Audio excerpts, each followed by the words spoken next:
I've been doing a lot of printing using the Mosaic Palette 3. Now, it's not a 3D printer, it works with a 3D printer. So for instance, you might have this vase mode model by 3D Print Bunny, but instead with the Mosaic Palette, you can use up to 8 filaments, splice them together, and do something really cool like this. Or instead of just standard, you could do a gradient, or you could pick any pattern you want, up to 8 filaments.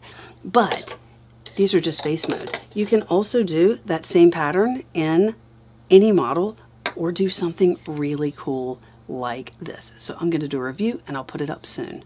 I'm really enjoying the Palette 3.